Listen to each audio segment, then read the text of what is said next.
আসসালামু আলাইকুম। স্বাগত জানাচ্ছি আপনাকে আন্তর্জাতিক সংবাদে। শুরুতেই থাকছে সংবাদ শিরোনাম। প্রথমেই জানিয়ে দিব, একযোগে ইসরায়েলে ৩,০০০ ক্ষেপণাস্ত্র ছোড়ার ঘোষণা ইরানের। সর্বাত্মক যুদ্ধের প্রস্তুতিতে তেহরান। খামেনির কঠিন হুঁশিয়ারিতে ঘুম হারাম নেতানিয়াহুর। এরপর জানবেন, ইরানের ভয়ে নজিরবিহীন পদত্যাগের হিড়িক ইসরায়েলি বাহিনীতে। ঘুম হারাম নেতানিয়াহুর। আরও জানবেন, রাশিয়ার সহায়তায় ভয়ঙ্কর মিসাইল বানাল ইরান। আঘাত করলেই ধ্বংস ইসরায়েল। কঠিন হুঁশিয়ারি খামেনির।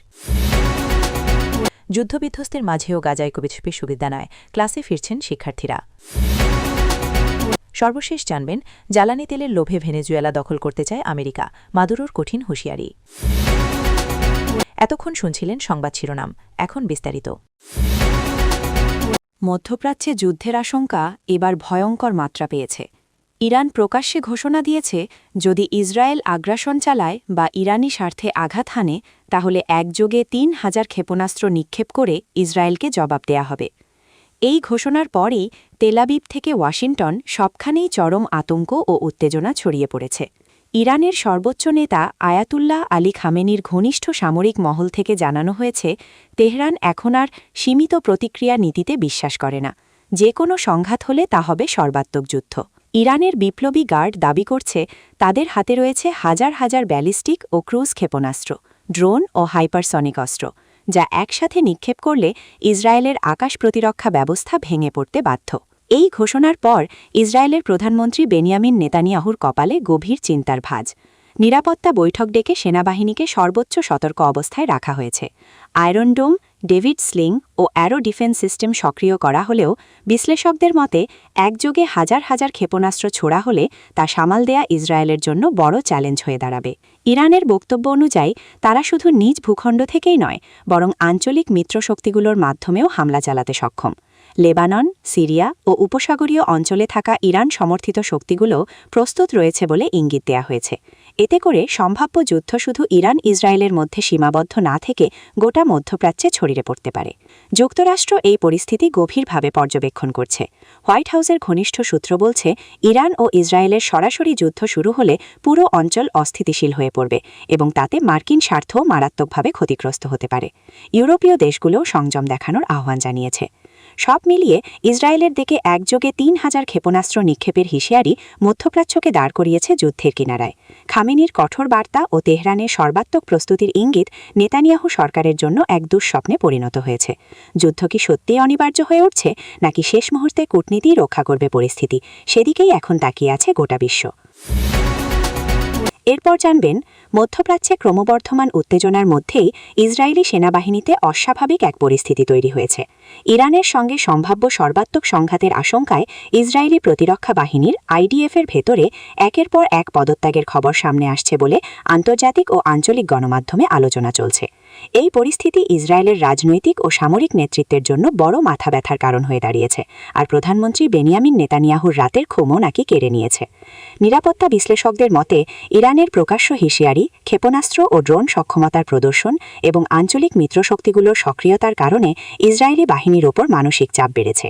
বিশেষ করে রিজার্ভ ইউনিট ও কিছু অভিজ্ঞ কর্মকর্তা দীর্ঘমেয়াদী যুদ্ধের আশঙ্কা, পারিবারিক নিরাপত্তা এবং রাজনৈতিক সিদ্ধান্ত নিয়ে অনিশ্চয়তার কথা তুলে ধরে দায়িত্ব ছাড়ছেন এমন দাবিও শোনা যাচ্ছে।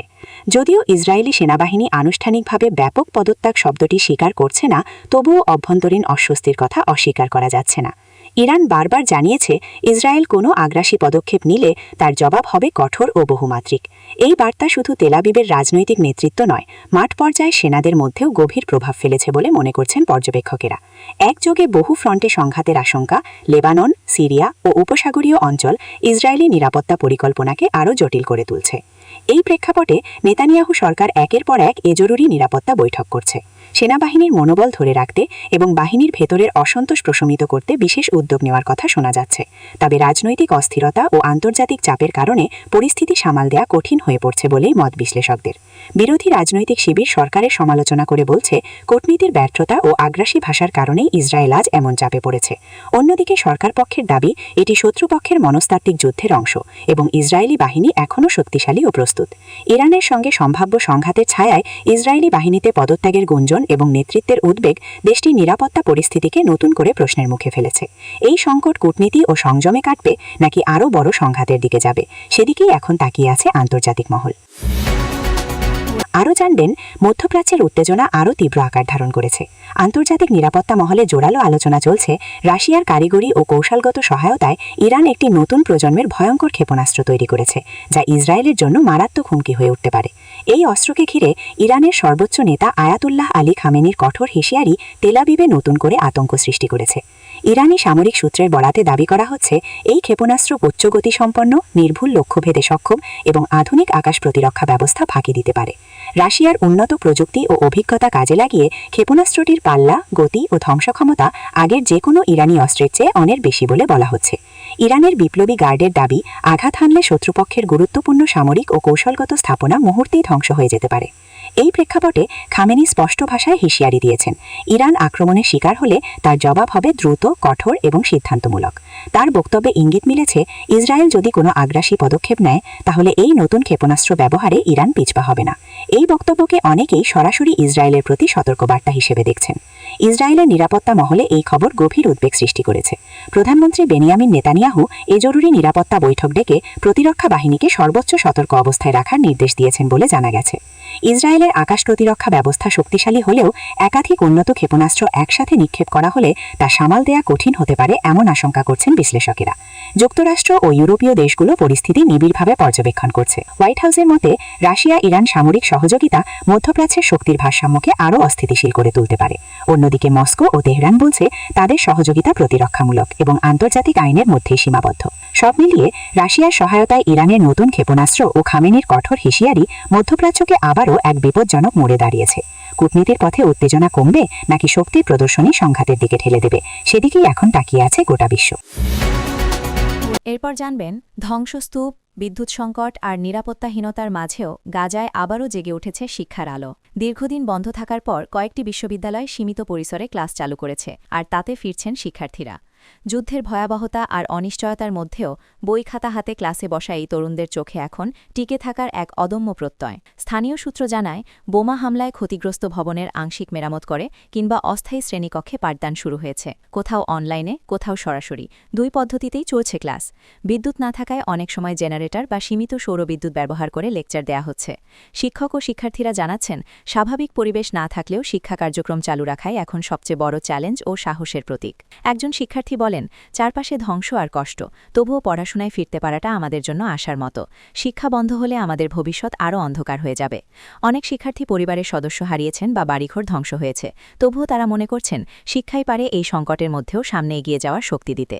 বিশ্ববিদ্যালয় কর্তৃপক্ষ জানায়, শিক্ষার্থীদের মানসিক অবস্থার কথাও বিবেচনায় রাখা হচ্ছে। কাউন্সিলিং, নমনীয় পরীক্ষার সূচি এবং উপস্থিতির ক্ষেত্রে ছাড় দেওয়া হয়েছে। তাদের লক্ষ্য এই কঠিন সময়ে শিক্ষার্থীদের পাশে দাঁড়ানো এবং শিক্ষার ধারাবাহিকতা বজায় রাখা। আন্তর্জাতিক শিক্ষাবিদ ও মানবাধিকার সংগঠনগুলো এই উদ্যোগকে স্বাগত জানিয়েছে। তাদের মতে, যুদ্ধবিধ্বস্ত অঞ্চলে শিক্ষা চালু থাকা শুধু একাডেমিক বিষয় নয়, বরং এটি মানুষের মনোবল ও সামাজিক পুনর্গঠনের জন্য অত্যন্ত গুরুত্বপূর্ণ। যুদ্ধের ধ্বংসস্তূপের মাঝেও গাজায় বিশ্ববিদ্যালয়ের দরজা খোলা এবং শিক্ষার্থীদের ক্লাসে ফেরা এক শক্তিশালী বার্তা দিচ্ছে। বোমা শিক্ষা থামাতে পারে না, যুদ্ধ ভবিষ্যৎকে পুরোপুরি মুছে দিতে পারে না। আশা আর জ্ঞানের এই ছোট্ট আলোই হয়তো আগামী দিনের গাজাকে নতুনভাবে গড়ে তুলবে। সর্বশেষ জানবেন, লাতিন আমেরিকার রাজনীতিতে নতুন করে উত্তেজনার পারদ চড়েছে। ভেনেজুয়েলার বিপুল তেল সম্পদকে কেন্দ্র করে যুক্তরাষ্ট্র দেশটি দখলের চেষ্টা করছে, এমন গুরুতর অভিযোগ তুলে কড়া ভাষায় হুঁশিয়ারি দিয়েছেন ভেনেজুয়েলার প্রেসিডেন্ট নিকোলাস মাদুরো। তার দাবি, গণতন্ত্র ও মানবাধিকারের আড়ালে আসলে ভেনেজুয়েলার জ্বালানি তেলের ওপর নিয়ন্ত্রণ প্রতিষ্ঠাই ওয়াশিংটনের মূল লক্ষ্য। এক টেলিভিশন ভাষণে মাদুরো বলেন, বিশ্বের সবচেয়ে বড় প্রমাণিত তেল মজুদের দেশ ভেনেজুয়েলাকে দীর্ঘদিন ধরেই অর্থনৈতিক নিষেধাজ্ঞা, রাজনৈতিক চাপ এবং গোপন ষড়যন্ত্রের মাধ্যমে দুর্বল করার চেষ্টা চলছে। তার অভিযোগ, মার্কিন প্রশাসন দেশটির অভ্যন্তরীণ অস্থিরতা উস্কে দিয়ে শেষ পর্যন্ত সরকার পতনের পথ তৈরি করতে চায়, যাতে তেল সম্পদের ওপর সরাসরি প্রভাব বিস্তার করা যায়। মাদুরো স্পষ্ট করে দেন, ভেনেজুয়েলা কোনোভাবেই বিদেশি আগ্রাসন মেনে নেবে না। তিনি বলেন, দেশের সার্বভৌমত্ব রক্ষায় সেনাবাহিনী ও জনগণ ঐক্যবদ্ধ এবং প্রয়োজনে শেষ রক্তবিন্দু পর্যন্ত লড়াই করা হবে। তার এই বক্তব্যের পর ভেনেজুয়েলার সামরিক বাহিনীকে সর্বোচ্চ সতর্ক অবস্থায় থাকার নির্দেশ দেওয়া হয়েছে বলে জানা গেছে। অন্যদিকে যুক্তরাষ্ট্র বরাবরের মতোই এসব অভিযোগ অস্বীকার করেছে। ওয়াশিংটনের দাবি, ভেনেজুয়েলায় তাদের অবস্থান সমাধান, গণতন্ত্র পুনরুদ্ধার ও মানবাধিকার রক্ষার জন্য। তবে আন্তর্জাতিক বিশ্লেষকদের একাংশ মনে করছেন, জ্বালানি সংকট এবং বৈশ্বিক শক্তির ভারসাম্যের প্রেক্ষাপটে ভেনেজুয়েলার তেল যে যুক্তরাষ্ট্রের কৌশলগত আগ্রহের কেন্দ্রে রয়েছে তা অস্বীকার করা কঠিন। এই পরিস্থিতিতে রাশিয়া ও চীনের সঙ্গে ভেনেজুয়েলার ঘনিষ্ঠতা আরও বেড়েছে। মাদুরো সরকারের মতে এই মিত্ররাই ভেনেজুয়েলার স্বাধীনতা ও অর্থনৈতিক নিরাপত্তা রক্ষায় গুরুত্বপূর্ণ ভূমিকা রাখছে। ফলে লাতিন আমেরিকার এই দেশটি এখন বড় শক্তিগুলোর ভূরাজনৈতিক টানাপোড়েনের কেন্দ্রবিন্দুতে পরিণত হয়েছে। সব মিলিয়ে জ্বালানি তেলকে ঘিরে যুক্তরাষ্ট্র ভেনেজুয়েলা দ্বন্দ্ব নতুন করে ভয়াবহ রূপ নিতে পারে, এমন আশঙ্কাই করছেন আন্তর্জাতিক মহল। কূটনৈতিক সমাধান হবে নাকি সংঘাতের পথেই এগোবে পরিস্থিতি, সেই প্রশ্নের দিকেই এখন তাকিয়ে আছে গোটা বিশ্ব।